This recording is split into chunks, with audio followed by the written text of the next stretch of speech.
Des violences notamment à Grenoble où des règlements de compte en série ont fait 3 morts lors de 7 fusillades sur fond de guerre de territoire depuis la fin du confinement. Le dernier épisode en date concerne un emballement politique après la diffusion fin août d'une vidéo de trafiquants armés dans le quartier Mistral. Il s'agissait en fait d'un clip. L'enquête de François Vignol, Géraldine Chen et Pauline Bensassi. Grenoble c'est chaud, Grenoble c'est Chicago. De ce clip mettant en scène une place de deal est né un emballement politico-médiatique avec en toile de fond Grenoble. Grenoble c'est chaud, Grenoble c'est Chicago. Pas le temps de chicaner, du shit ou de la baveux. Pour rentrer des sous, ça fait des petits combats. Le vendeur qui soit à l'intérieur de la tour, rien que son appartement, voilà, c'est fini pour le deal. Mais une fois les policiers partis, le trafic reprend toujours. On constate, parce qu'on a approché discrètement le nombre d'acheteurs potentiels et impressionnant. Ça peut aller jusqu'à un par minute. Résultat, des sommes fortes sont brassées ici. Selon des informations, chaque guetteur touche 100 €. C'est 3 fois plus pour un revendeur. La tête de réseau peut, elle, gagner au minimum 10 000 € par jour. Vous avez des nouvelles du contrôle qui est mis en place ? Oui. Dans ces conditions, difficile pour les policiers de contrer le dealer. Le trafic est tellement juteux que ça suscite forcément des convoitises et des guerres de territoire et une sorte, comme une pieuvre qui étend ses tentacules sur différents quartiers successivement. Égard à ceux qui tentent de résister à ce très lucratif business. Philippe Thor possédait un établissement sur une place du centre-ville. Imaginez que dans votre terrasse, il y a des rodéos de voitures, de motos et une activité de deal. Les clients viennent pas, tout simplement. C'est une véritable mafia, c'est-à-dire que le quartier est en coup prégué, les gens sont obligés de faire un détour pour entrer chez eux, ils sont obligés de raser les murs, baisser la tête. Philippe Laure n'a pas voulu baisser la tête. Cela lui coûtait cher, dit-il. Tentative d'incendie, caillassage de sa vitrine et sabotage de sa voiture. J'étais sur la 3e voie de gauche sur l'autoroute et une roue qui m'a dépassé, j'ai perdu une roue. Le véhicule s'est affaissé sur l'arrière gauche. J'ai réussi à m'en sortir uniquement parce que j'ai réussi à contenir le véhicule contre l'embarre de sécurité en béton. Vous pensez que c'est un sabotage ? L'expert est absolument formel, c'est qu'on a dévissé les goujons roues de ma roue arrière gauche.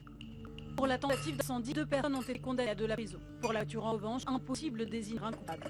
C'était en 2016. Philippe Taylor a fini par partir et s'installer loin des trafiquants. Mais dans les quartiers sud, où le taux de chômage atteint les 25% et où la moitié des habitants vit sous le seuil de pauvreté, difficile de déménager, il faut donc subir la mainmise des dealers et l'omerta.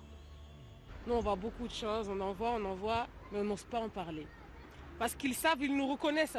Du coup, on a peur d'être agressé, on a peur d'être la balance, on va dire.